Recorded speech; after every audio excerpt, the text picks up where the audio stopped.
नमस्कार, गुलाबी Galaxy FM voice में आपका स्वागत है। मैं लव कुमार शर्मा आपके साथ। आज हम बात करेंगे काले पानी की, वही काले पानी की सज़ा जिसके नाम पर हमारे देश के स्वतंत्रता सेनानियों पर क्रूरता से अत्याचार किया जाता था। दुनिया में अपनी शांति प्रिय और लिबरल होने का ढोंग करने वाले अंग्रेज़ों की असली सच्चाई बताने वाली इस जेल की कहानी हम आपके लिए लाए हैं, जिसका नाम है सेल्युलर जेल। अंडमान निकोबार द्वीप समूह पर बनी सेल्युलर जेल आज भी काले पानी की दर्दनाक दास्तां सुनाती है। आज भले ही इसे राष्ट्रीय स्मारक के रूप में बदल दिया गया हो, लेकिन बटुकेश्वर दत्त और वीर सावरकर जैसे अनेक सेनानियों की कहानी आज भी यह जेल सुनाती है। सेल्युलर जेल भारतीय इतिहास का एक काला अध्याय है। भारत जब गुलामी की बेड़ियों में जकड़ा था, तब अंग्रेजी सरकार स्वतंत्रता सेनानियों पर कहर ढा रही थी। हजारों सेनानियों को फांसी की सज़ा दे दी गई, तोप के मुंह पर बांधकर उन्हें उड़ा दिया गया। साथ ही कई सेनानियों को तो तड़पा तड़पा कर मारा जाता था। इसके लिए अंग्रेज़ों के पास सेल्युलर जेल जैसा अस्त्र था। अब जानते हैं इसका नाम सेल्युलर जेल क्यों पड़ा। यहाँ पर एक कैदी से दूसरे कैदी को बिल्कुल अलग रखा जाता था। जेल में हर कैदी के लिए एक अलग से सेल होती थी, जहाँ का अकेलापन कैदी के लिए सबसे खौफनाक और भयावह होता था। यहाँ इतने भारतीयों को फांसी की सज़ा दी गई और इतनों को मारा गया, लेकिन इसका रिकॉर्ड अंग्रेज़ों ने हमेशा लापता रखा। लेकिन आज भी जीवित स्वतंत्रता सेनानियों के जहन में काला पानी शब्द भयावह जगह के रूप में बसा हुआ है। यह शब्द भारत में सबसे बड़ी और बुरी सज़ा के लिए एक मुहावरा बन गया। अंडमान के पोर्ट ब्लेयर सिटी में स्थित इस जेल की चार दीवारी इतनी छोटी थी कि इसे आसानी से कोई भी पार कर सकता था। लेकिन यह स्थान चारों ओर से गहरे समुद्र पानी से घिरा हुआ है, जहाँ से सैकड़ों किमी दूर पानी के अलावा कुछ भी नज़र नहीं आता। अब जानते हैं कुछ विशेष बातें।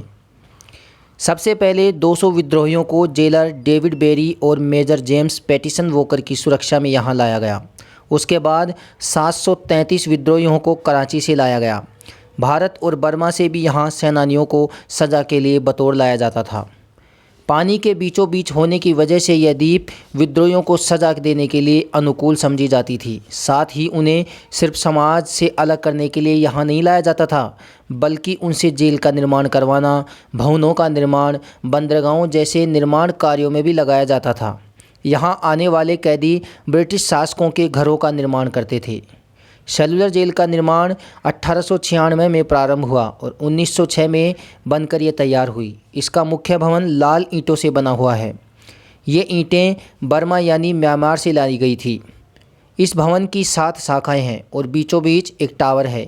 इस टावर से सभी कैदियों पर नज़र रखी जाती थी। ऊपर से देखने पर यह जेल साइकिल के पहिए की तरह दिखाई देती है। प्रत्येक शाखा 3 मंजिल की बनी हुई है। इसमें कोई शयन कक्ष नहीं था और कुल 698 कोठारियाँ बनी हुई थी। प्रत्येक कोठरी 15 × 8 फीट की थी, जिसमें 3 मीटर की ऊंचाई पर रोशनदान थे। एक कोठरी का कैदी दूसरे कोठरी के कैदी से कोई भी संपर्क नहीं रख सकता था। जेल में बंद स्वतंत्रता संग्राम सेनानियों को बेड़ियों से बांधा जाता था और कोयले से तेल पेरने का काम उनसे करवाया जाता था। हर कैदी को 30 पाउंड नारियल और सरसों का तेल पेरना होता था। यदि वह ऐसा नहीं कर पाता था तो उन्हें बुरी तरह से पीटा जाता था और बेड़ियों में जकड़ दिया जाता था। काले पानी की जेल की सज़ा में भारत से लेकर बर्मा तक के लोगों को कैद रखा गया।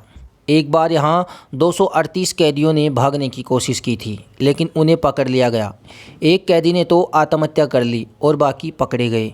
जेल अधीक्षक वाकर ने 87 लोगों को फांसी पर लटकाने का आदेश दे दिया और यहाँ 1930 में भगत सिंह के सहयोगी महावीर सिंह ने अत्याचार के खिलाफ भूख हड़ताल की थी।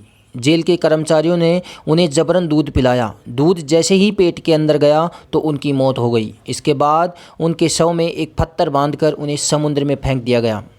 अंग्रेज़ों द्वारा अमानवीय अत्याचार करने के कारण 1930 में यहाँ कैदियों ने भूख हड़ताल कर दी, जब महात्मा गांधी और रविंद्रनाथ टैगोर ने भी इसमें हस्तक्षेप किया। 1937 और 38 में यहाँ कैदियों को स्वदेश भेज दिया गया था। जापानी शासकों ने अंडमान पर 1942 में कब्जा किया और अंग्रेज़ों को यहाँ से मार भगाया। उस समय अंग्रेज़ कैदियों को सेल्युलर जेल में बंद कर दिया गया था। उस दौरान नेताजी सुभाष चंद्र बोस ने भी वहाँ का दौरा किया था। 7 में से 2 शाखाओं को जापानियों ने नष्ट कर दिया था। द्वितीय विश्व युद्ध खत्म होने के बाद 1945 में फिर से अंग्रेज़ों ने यहाँ पर कब्जा कर लिया। भारत को आज़ादी मिलने के बाद इसकी 2 शाखाओं को और ध्वस्त कर दिया गया। शेष बची 3 शाखाएं और मुख्य टावर को 1959 में राष्ट्रीय स्मारक घोषित कर दिया गया।